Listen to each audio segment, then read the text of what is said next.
Welcome to the Psychedelic Passage podcast. My name is Jimmy Nguyen. I'm joined here, as always, by Nick Levich. Well, maybe there'll be a day where we'll have solo hosting Maybe. episodes or whatnot, but you get both of us today. Thank you for joining us. We are going to switch gears a little bit in that we just feel so grateful that we have a steady group of listeners and folks who move through every episode on our podcast. And as we were sitting earlier thinking about, okay, what topic do we pick, what juicy thing are we going to talk about, we realized that we haven't talked about ourselves a lot, and so we are going to talk about the personal shares and lessons from our own journeys and psychedelic experiences today. So we're going to freestyle our conversation a little bit and hope that folks get some entertainment, I think, from our shares and stories, but then as always trying to find parallels into, okay, how does this align with the way that we show up in the world, our service, and in a way of telling our stories so where it's tangible and actionable. Maybe there's a takeaway for you. But to provide some context, Nick and I, we're in our mid to early 30s. We've each probably had like a decade and a half foray into psychedelics. Much of it in the beginning was very unstructured, very impromptu, very unintentional. And then over the years, it has turned into, our relationship with plant medicines and fungi medicines today. So let's jump into it. Do you want to tell me, Nick, about your first, like, I guess, significant psychedelic experience and Yeah. what, just whatever comes off the top of your mind with that? Yeah, the one caveat I want to give before we jump into this is I think a lot of our shows up to this point have been very conceptual, theoretical, implementation based. And one of the pieces of feedback that we've gotten actually from some of our internal team members is like, what might be helpful is if you guys share some personal stuff so that folks can kind of piece some of this together under the context of like an actual experience. And so that's our goal with this episode, is to get a little bit more personal and anecdotal with like how this shows up and how we've navigated what we've learned. And so I can definitely recall my very first psychedelic experience. I love this And one. I This is the was, one that you're telling. yeah, I was 19 at the time. I was in college. I was with a whole bunch of fraternity brothers, and essentially they had gotten an ounce of golden teacher mushrooms and were like, hey, there's 8 of us. Let's each eat an eighth and go to the park and hang out for the day. Now, mind you, as I'm saying this out loud, I'm going, what, for your first time? That's what you're going to do? Why? What? Did anyone tell you what to expect here? And the answer to all that is no. I really had no idea what I was getting myself into, what I had signed up for, where this was all going, how psychedelics work. I had no idea how to navigate. And for the reference, like an eighth is 3.5 grams, which is a healthy dose for a first time journey and is in that like medium to high dose journey range. We make a peanut butter and jelly sandwich and just like stick the mushrooms on there, which is like the least pleasurable way to consume these things. They get all stuck in your teeth and stuff. But we eat them and we go to the park.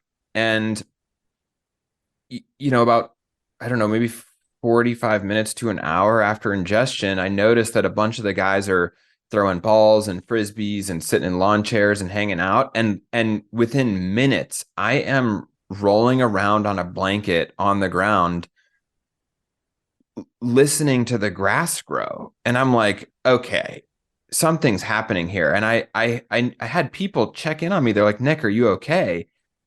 And I remember I couldn't even form a sentence. All I could do was like hold a thumbs up. And so I had the awareness that they were kind of talking to me, but I also had the awareness that my brain was not functioning normally. Like I was having, visuals of the grass breathing and like interesting tones in my ears. And I knew nothing about what was happening to me at the time. Hmm.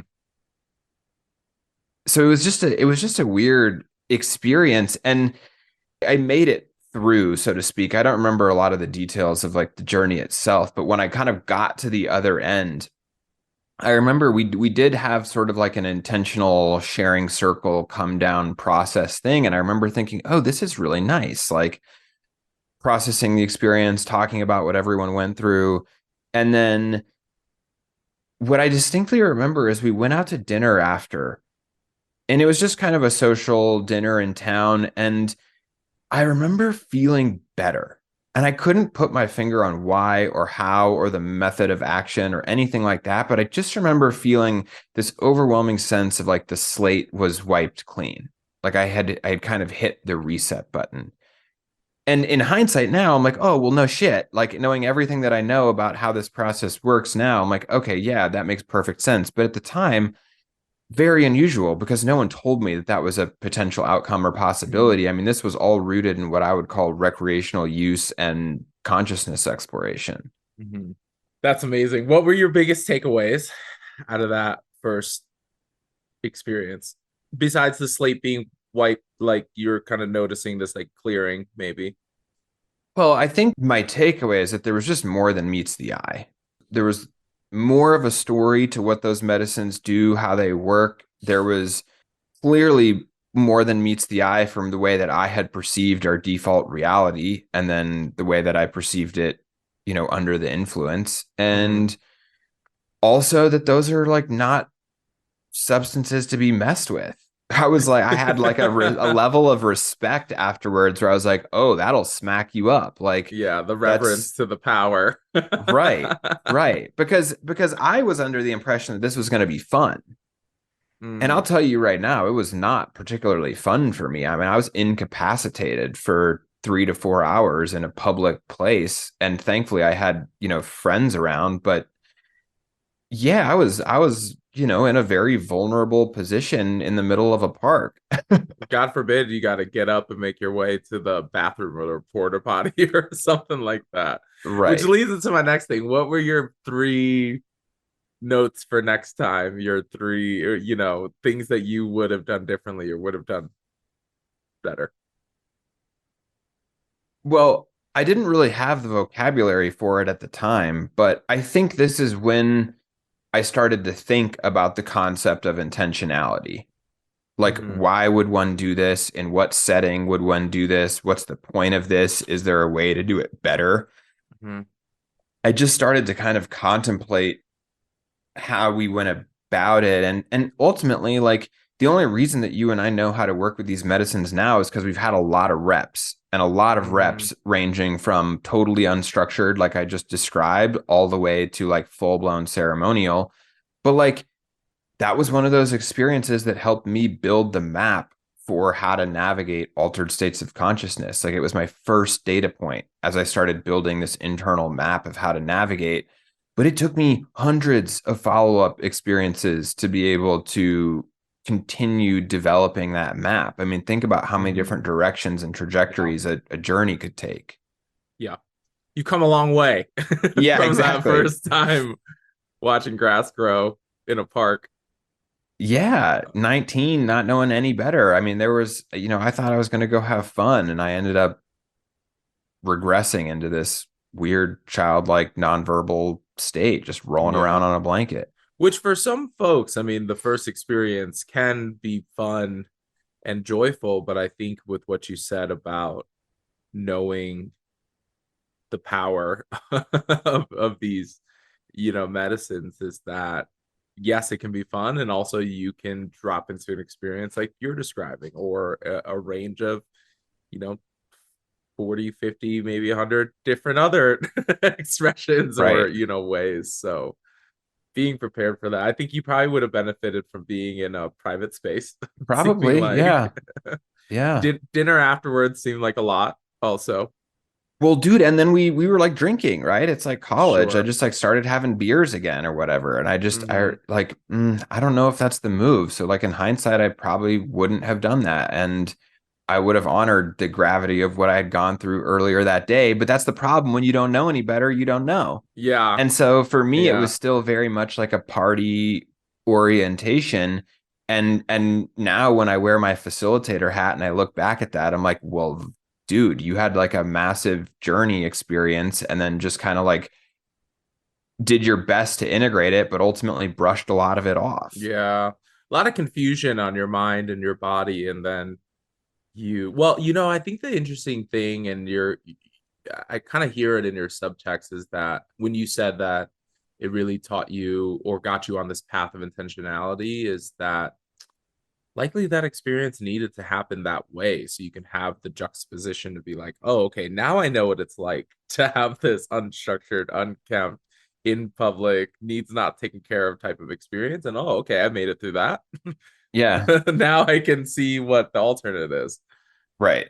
Right. I'm curious about you though. I mean, what was your first one like? Yeah, so I've been thinking about this in my mind when I asked you the question. So the first real psychedelic that I had was DXM, which is the active ingredient in, Cough Robitussin or syrup? cough suppressant, which Yeah. is a psychedelic in itself.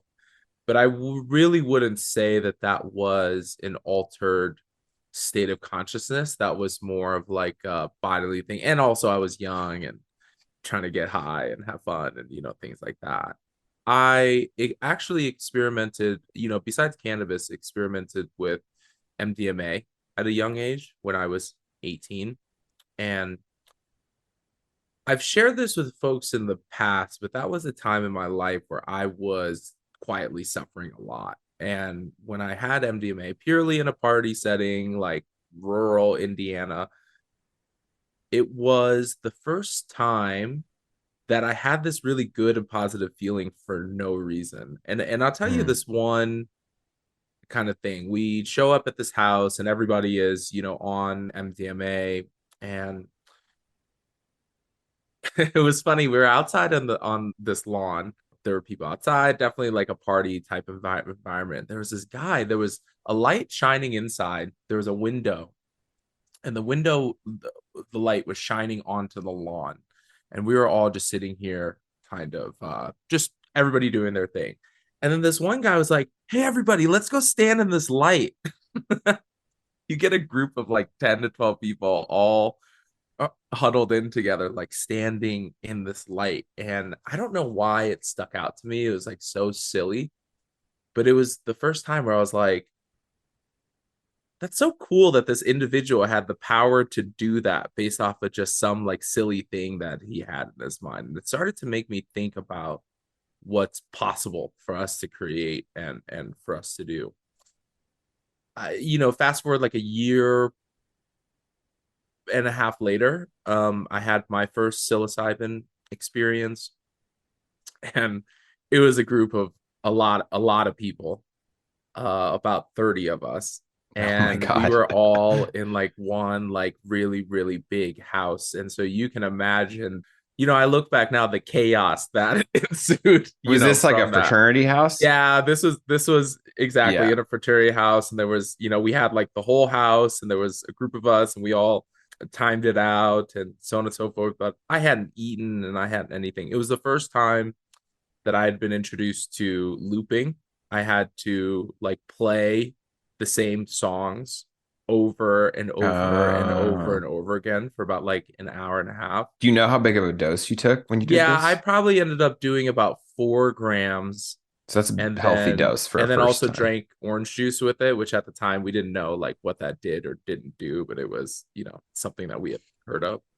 It's really interesting. It's also the time that I discovered totems. So something very funny happened where every single individual on their own device ended up coming into some type of an object or a something that a person would like keep with them through the entire trip. So a friend of mine had a straw that he was chewing on. I had another friend who hung onto a broom for like 6 hours during his, experience. And I forget what mine was. It was like a coin or a something. And I see everybody walking around with these little items and objects and these little totems, which is what I do in ceremony now, which is gift somebody a little trip companion or a little like Yeah. handstone or something like that, where that originated from. I'd say probably the most interesting part of that experience was there came to this point where I was talking to a friend, and he had a lot of like high and big energy. Like he was like running around and jumping around, and he was like definitely in like a play childlike type thing. And I looked, and we kind of just look at each other for a moment. I forget who said it first, but we looked at each other and we're like, nothing matters. And then there was like 5 or 10 seconds where we were like kind of sad about that. We were sitting there like nothing matters. And then about like 10 seconds later, we were like, wait, nothing matters. And it was the most like freeing feeling Mm, that I'd ever felt in my life. It was almost like this pressure got taken off, and that you can just be a kid and run around and play and, and whatnot. And so that was a really significant experience that really opened the door with my exploration into psilocybin. And then over the course of the next, 2 to 4 years, I was having a lot of solo experiences because I realized that this is probably not something that I want to be doing in a large group. And so I started to have solo experiences. And then over time, I found that people wanted to have their first experience with me. And so that was a big, part yeah. of my college, which kind of opened up all of this work, that we do now. Um, and the one thing that I also realized about this first experience was just the lack of acknowledgement or integration or any follow up. Like, here were these 30 people that we had this common shared experience with, and it was kind of relegated to, oh, that was a fun Saturday afternoon. Right. And nobody really talked about it anymore after Right. that. And Do so you it's, yeah. what was the looping like for those that don't know, like if anyone's listening, do you want to describe looping and then kind of like how that showed up for you? Yeah, so looping is a phenomenon that can show up in psychedelic experiences and then other altered states of consciousness where there's some type of verbal, mental, like a thought pattern or some type of action that happens continuously in a loop. There's a lot of theories about what looping is. Some folks believe that it's a way for your mind to be consciously processing something while you're subconsciously and unconsciously processing something else. Some folks believe that it is like a regressionary tool, which then loops back and links into something in your life or an action or event or something. But looping can be really common, whether it's a phrase that somebody is repeating over and over and over again. Like, I know one of my explorations into psychedelic passage, the movie, or sorry, into psychedelics, the movie Pineapple Express that just came out, and I decided to eat mushrooms. And literally for the entire experience, I was just saying Pineapple Express, Pineapple Express, Pineapple Oh my Express over and God. over and over again. It made complete sense to me in my Right. mind. And Right. my friends were looking around like, what's going on here? You know what I mean? For sure. And so the reason I wanted to touch on this is because we did a Reddit AMA and Ask Me Anything last week, Mm-hmm. and someone asked about looping. It was like, what do you do if someone's looping in a journey? And the overwhelming consensus is let them do it.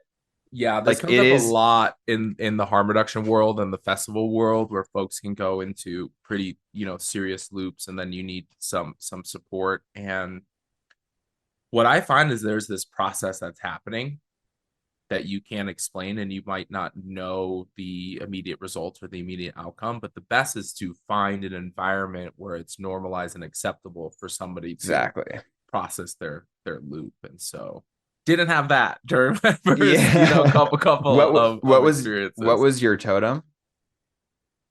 What was, I forget. This is so funny. I really, really forget. Though I would like make up things. Like there was a time where I like, you know, was really altered in one of these early experiences, maybe not this one, but all I could do was roll up a paper towel into a little Oh, clench thing. And that's what I had as my totem that like guided me through, yep. many. So I think a lot of it was really just having any type of thing Yeah. or totem. But it's really interesting how it's all evolved, over time. Like another thing that I really noticed in my early psychedelic experiences, especially with psilocybin, is I always got the sense or this feeling that everybody knew that I was on mushrooms, Yeah. regardless of whether I had said anything or verbally or not, and that everybody knew and it was not okay. And Right. so for a long time and a lot of my first experiences, a lot of it was navigating what's acceptable and what's not acceptable in doing. Like how can I be socially acceptable here while I'm having an experience that's like really hard to describe to folks. And so that Okay. yeah, Yeah. that's where a lot of the philosophy comes up about like allowing people the freedom and the space and the non-judgmentalness to go through their process and the work that we do. But maybe that brought something up for you there. Dude, I was just thinking about how there was a whole, after that first experience that I described earlier, there was a whole series of really the remaining college years, like 3 more years, where we would like eat mushrooms and go to house parties or like eat mushrooms and go to the bar, which like literally once again, as I'm saying this out loud right now, I'm like, what a dumb thing to do. But like this was how I started to orient myself around how these medicines work and what's going on. And I just remember we'd like be at a house party and a couple of the other friends of mine that dosed were like dancing, socializing, hanging out, whatever. And I just remember feeling like I needed to excuse myself. I was like, I Mm, like this is not where I'm supposed to be right now. Like I feel more comfortable in the corner exploring the recesses of my mind than I do trying to like pretend that I'm normally functioning and at a house party and enjoying it. Like mhm. my my ability to socialize was inversely related to the dose that I took. Yeah, exactly. So like you're there where everyone around you is using psychedelics for a specific intent and context, and there's a set of socially acceptable things that can come from that. You're supposed to be laughing, giggling, dancing, a ball of energy, and you're sitting there having a deeply introspective moment, which of course is super meaningful and beneficial, but you're like, I'm this in the isn't the wrong right environment. context, and Yeah. this isn't socially acceptable. And so, that's where a lot of this started for me was realizing that people do have just different experiences. We focus a lot on challenging or overwhelming and whatever. And it may not even be that. It may just be a deeply introspective experience, but you find yourself in a public setting where a lot of feelings and emotions come up. And it was me finding myself in places of supporting these folks in these settings that really showed me the power of, I think, companionship through these experiences. And I fumbled and bumbled a lot through this early experience, trying to fix, trying to help, trying to relieve, trying to all that. And I realized all that you need to do is see somebody and witness them and accept them for whatever it is they're going through. And that itself goes a really, really long way. And so, fast forward, I don't know, 150, 200 psychedelic experiences later over, a decade and a half. And that's what's, Well, that's what I want to culminated. stress here is to anyone that's listening, like we're talking about these experiences and this happened in 08, 09, Mm-hmm. 2010. Like this is a long time ago. And so at the time, there was very little information available around harm reduction, preparation, integration. These were not common words, nor was it common knowledge to know that that was a part of this whole thing. And I think what started to change for me, and I'm curious for you, but I basically once I got out of college, I somehow got introduced to Terrence McKenna.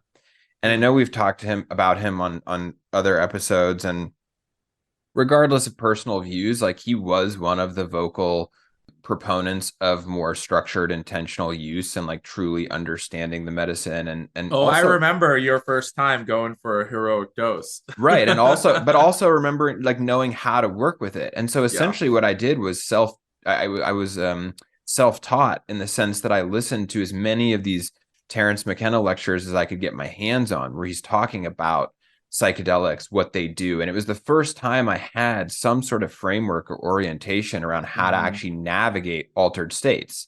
Because prior to Mm-hmm. that, my ability to navigate was if this is too hard, crack a beer Yeah. and just Wow. like wash it down with some booze, which like also isn't like I would never give myself that advice now. Mm-hmm. But at the time that was like the one tool I had was like, okay, well, if this gets challenging or uncomfortable, just pound a Bud Light. So fast forward to this kind of Terrence McKenna experience. I listened to as many of these lectures as I can get my hands on. And one of the things he talks about is if you want to truly understand how mushrooms work and experience them fully, he's like, you take 5 grams alone in a dark room, fasted by yourself. Now, I don't advise this to anyone, especially not under the context of harm reduction or first time journeyers. I'm very grateful that I had a number of experiences under my belt at the time before I did this, but I got smacked up. And I just remember thinking like, I might be dying right now. I had never felt so incapacitated and out of my body that I wasn't even really sure like where I was or what was happening. But I remember tears were just streaming down my face. I didn't even feel like I was crying, but it's like that sensation of looking over, rolling over, and like the pillow's soaked. And I'm Mm-hmm. like, oh man, they're like my body is doing stuff. It was the first time I remember having what I now know to be somatic releases, which are Yeah. like these trembling, shaking, convulsing, tearing up, yawning. All I had playing was this like Zen meditation music, which I don't know if you guys have ever listened to that, but it never stops and it never Just starts. background just keeps eternally flowing. It's just Yeah. eternal flowing. And so like Timeless. timeless and infinite. And I remember just being in this cocoon under like in a bed under blankets, just in a cocoon. And what was really interesting is I still remember to this day, it was the first time I felt like I'd ever had night vision, where Mm-hmm, your mm-hmm, pupils are so dilated and you're so sensitive to light that your ability to see in the dark is extremely heightened. mm-hmm. And I was deep, deep, deep in it for a good 4 hours. And I had thankfully on the back end of that, I was able to process a little bit with a friend, but it was the first time I remember just feeling totally wrecked the following day after a journey as well, where I was like, oh, like stuff happened and I'm tired. My body's depleted. I need time to recover and reorient. Mm-hmm. Yeah. What was that like for you coming out of that? I mean, obviously you chatted with your friend and you realized, okay, some of the stuff, there's something happening here, but that must have been quite a integration process. Yeah, I mean, it's probably not a coincidence that it was happening during a major life transition. I Mm-hmm. was in the process of kind of quitting my job and starting my entrepreneurship journey and just kind of like it was very much I actually liken that a lot to my first rite of passage, Mm-hmm. where it was the first time I willingly took a plunge into the unknown and had an intention for doing so. And really I felt like it was the first journey I had where I came out different. I was like, oh, there's only me before that and me after that. I Mm-hmm. still didn't have any sort of spiritual framework. I still didn't have a lot of the tools that I have now, but it was definitely a turning point for me in what I'll call like a true state of forced surrender. Mm-hmm. Mm-hmm. There was no other way. No. It's the only way that you can navigate something like that. Right. But I still think it was somewhat relegated. If I think back on it now, it was still somewhat relegated to this kind of like experience that I had Yeah. that I also Mm-hmm. felt like I couldn't share with a lot of For people. sure. Yeah. And it wasn't normal or accepted to do this at the time. I mean, this was probably more like 2014, 15. But there was nobody that was talking about doing this at that time. I mean, this was still like kind of out there. Mm-hmm. Yeah, it was really similar for me through my early psychedelic experiences about, you have these experiences and then you're just kind of left to putting it on the shelf internally within your being and within your mind. Like, what do you do, Right. about these things? And so, um, yeah, it's and very similarly to you as well, is that my first early experiences had no framework. I was just really exploring out there. No framework, no structure, no any of that. And what I realized very early on is even if I was approaching psychedelics somewhat intentionally, meaning, you know, things like set and setting, and do I have my needs set, taken care Yeah. of? Do I have water? Do I have a plan? And do I, even that type of intentionality before intentionality around like what's the work or the content that I want to explore. I realized that for the first many years of my psychedelic experiences, it was really about just releasing the pressure valve for a while. Mm-hmm. And then I would get back to life, and then the crud would build back up, and then I'd feel the sludge and feel the friction, and then I'd go back. And then I'd release a little bit of the pressure and so on and so forth. And that just went for a long time until I realized, oh, there's something more here. This repeating the cycle of just building up pressure and releasing it is actually not doing anything different than when I was just sitting there in constant suffering previously. And so in a weird way, it opened up a wedge for me. And then over time, I was like, how do I do this without having to go back to the medicine? Is there a world where I could just be relieving and releasing the pressure of my life every day? And just even seeing that it was possible through psychedelics was a huge template for me. And then I was like, okay, So let's explore how this. did you go from just like what I'll call kind of one peak experience to the next to actually making improvements or rather sustained changes on a day-to-day basis between your experiences? Well, I'll tell you that a lot of it was through resistance, meaning that I would let me pause to say I'm the type of person where when there's a real life lesson, it has to be loud enough for me to acknowledge it. And so many times I'll get a message and I'm aware, oh, there's a thing that I should adjust, change, look at, whatever. But if it's too chill, then Subtle. I'm not gonna listen. No, it can be very direct. It doesn't even have to be subtle, but if it doesn't get my fucking attention, Yeah. then I'm not gonna do anything about it. So what would happen is the same things would keep coming up in psychedelic experiences. Talk about looping, where there was a period of time for like a year where every time I would have a psilocybin experience, it would be almost the same experience, the same trip, the same things coming up, the same stuff. And I would get out and I would do nothing about it. And I go back, And there it is and then again. there it is again. I'm writing the same shit. So the whole goal of me trying to release the pressure wasn't working. And so I was Right. like, fuck, now I'm like totally resisting. I was like, okay, I got to do something about this. And that then forced me into experimenting here, trying this, seeing how I show up in this relationship, seeing how a lot of my suffering was, self-induced. It's just like a lot of this experimenting. And I can't pinpoint, oh, there's this one moment where I had it figured out and I'm good. But over time, sitting at the crafting table of myself, trying to experiment with some of this stuff, I was like, okay, there's just things that are shifting. It was almost like these little, thousands and thousands of little shifts that would open up a little bit more room for me, a little bit more space for me here, a little bit more space for me there. And then that's then what opened up the change and what's possible. So Yeah. can't track any of that data. Really messy.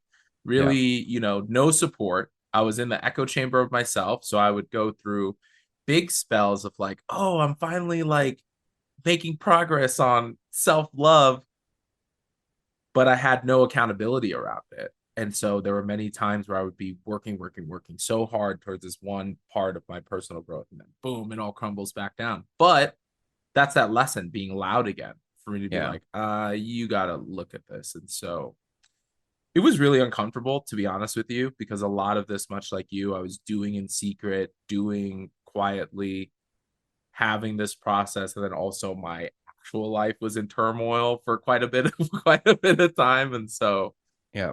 yeah, You know, I went through it. I'm glad that you shared what you just did because one of the other questions that we get frequently, and we also got during this Reddit AMA the other day, which for those who are curious, is all public and posted, and there's some good questions and answers in there. But someone asks about exactly what you're talking about. They're like, well, so, what's to stop me from just doing this on my own versus hiring a guide or You totally facilitator? And can. I'm like, you can if you have the time, energy, risk tolerance to troubleshoot your way through this. Like, thankfully there is a lot more information out there than when you and I started. But my hope is that anyone that listens to this goes, oh yeah, it's not actually just as simple as just eating a dose. Like anyone can do that part.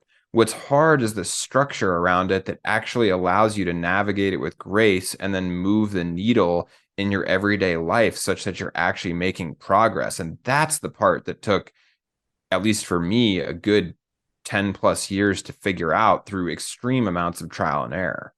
I'm really grateful. I'm torn because I'm really grateful for the 15 years of psychedelic experiences that I've had. It shaped who I am. They happened how they were meant to happen. I can't go back in the past and redo them. And at the same time, I look back and I'm like, man, if you had some support, or if you had somebody to talk to, or if you had somebody to help you to be there and actually hold you through your experience, I'm meaning like in the frame of a facilitator, not like, well, Yeah. sometimes somebody may hold me during my experience if I need a little help. But I was like, man, I just know how much impact that can make. And so you have your sovereignty. You want to go eat 10 grams and go hide in the woods? Listen, knock yourself out. But if you don't have an emergency contact and you don't have a way to get to the bathroom, or you fall and you hurt yourself and you need to call somebody and you can't, that's also a part of radical sovereignty. Yep. And so when everybody takes on this radical ownership into the decisions that you make in your life, ooh, there's a lot of medicine there. There's a lot of medicine there. I'm not even just talking about psychedelics. I'm talking about the mindset of, I am going to choose what's right for me, and I am going to deal with all of the benefits, all the pros, all the cons, all the repercussions, all of the stuff, you Yep. know? And I found that comes from my work with psychedelics. It's one of the rarer things where you see the immediate outcomes of your actions or thoughts or repercussions. There's very few Kind of things out like there. kind of like when you and I decided, well, I decided I wanted to try acid for the first time, Yeah. and we decided about 2 hours into our first dose to eat a whole nother dose. And let me tell you, we had to deal with the consequences of that decision for the next 24 hours. I certainly learned my lesson in dosage, duration, and intensity through that what was probably one of the longest and most challenging days of my Oh, life, we were close up frankly, to 20 hours of being of altered. just tripping. and Like, and and like I finally went to bed, or not went to bed. It sounds so that's a, nice. yeah, That's right. that's a loose term. I finally lost consciousness and slept a few hours, and I woke up and I was still altered. And so, allow us to make these mistakes and issues and then bring it forward into our way of service so that you don't have to go through that. Like, we were college kids, we could take time off and whatever, but if you did that on a We Friday. also didn't have fully developed ego constructs and senses of self. And like Mhm. this was, I find that when you're in that 18 to 25 range, you're still very malleable. A lot of us don't have quite the level of self-awareness.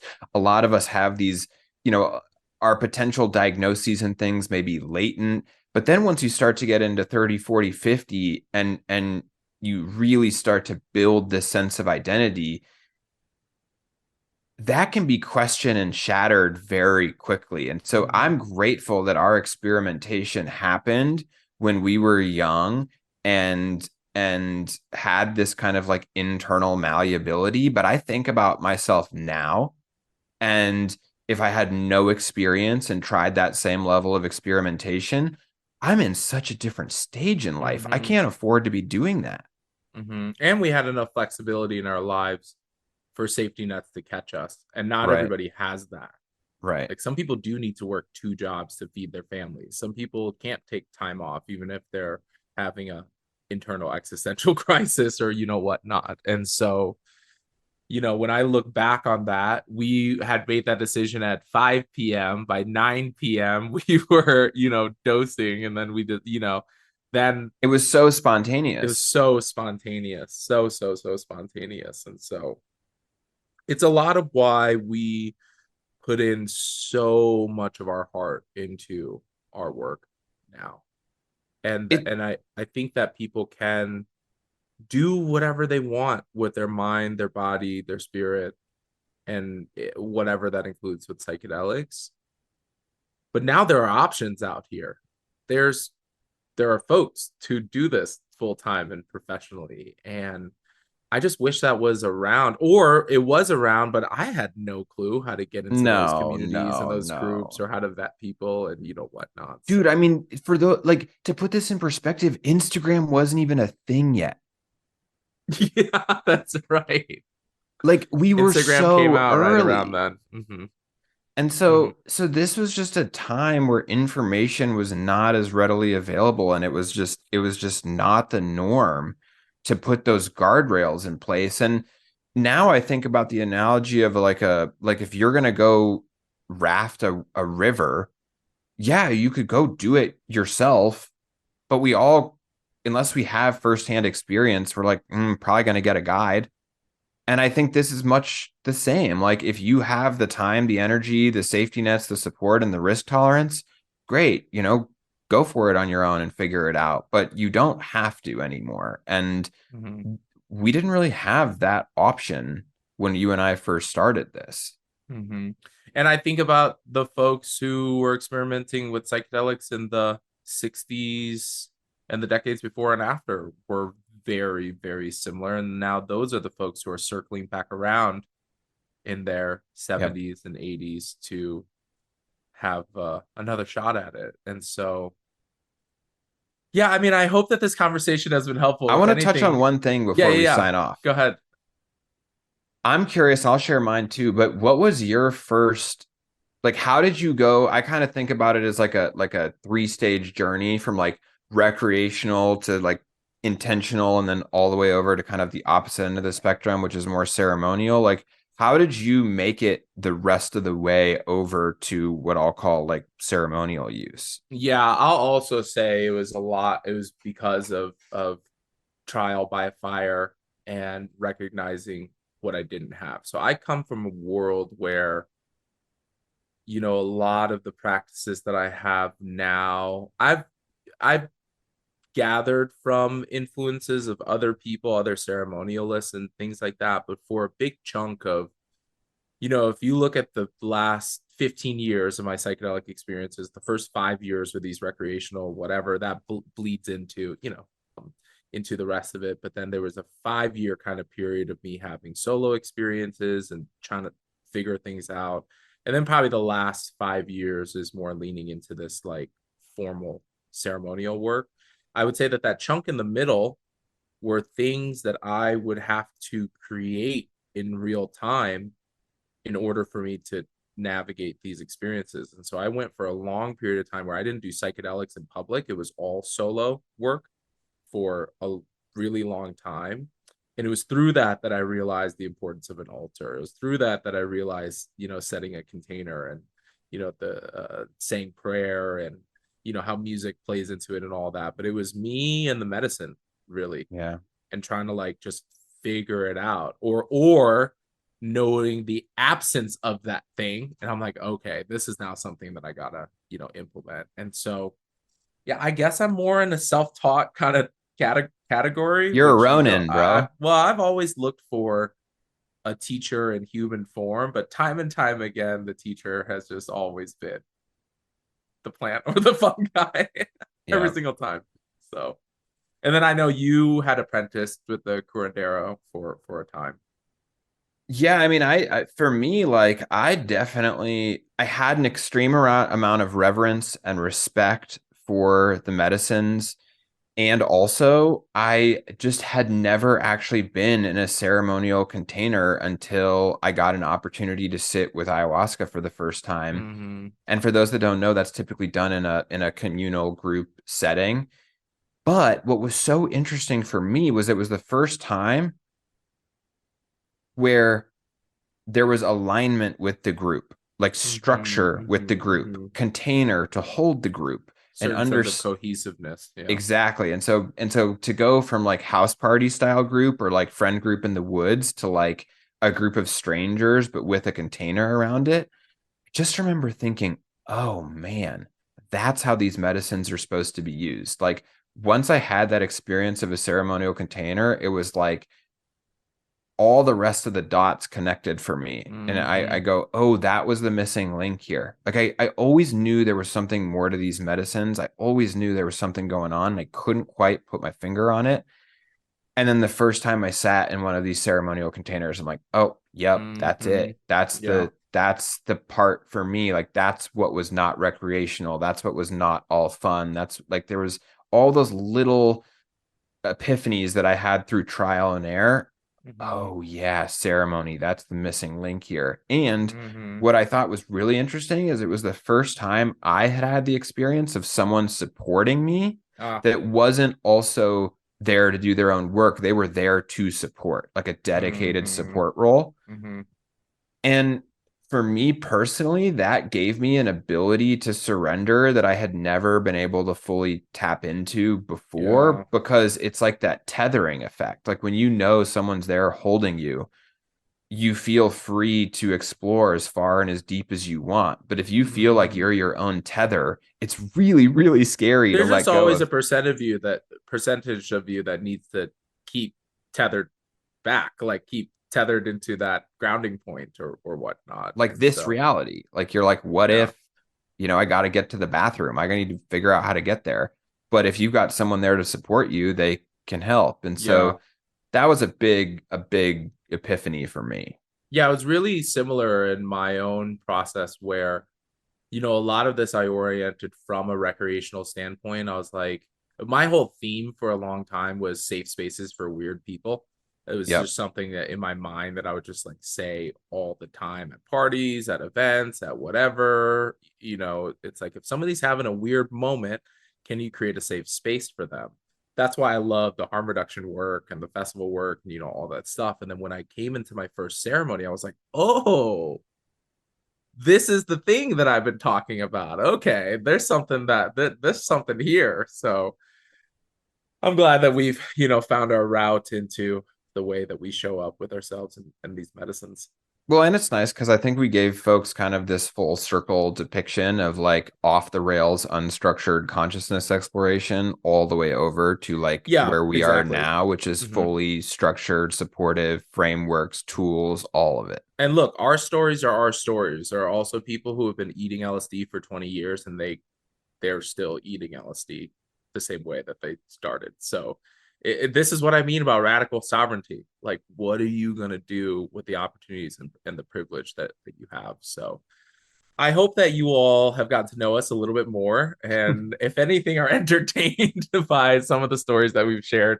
We could probably share 100 more stories, but I'm glad that we were able to capture the essence and a little bit of our own individual journeys and how we've gotten to this juncture. So that'll wrap up this episode. You can download episodes of the Psychedelic Passage podcast anywhere that you find your own podcast: Apple Podcasts, Amazon, Spotify, iHeartRadio. If you like the show, please give us a rating and a review. And we look forward to catching you all next time.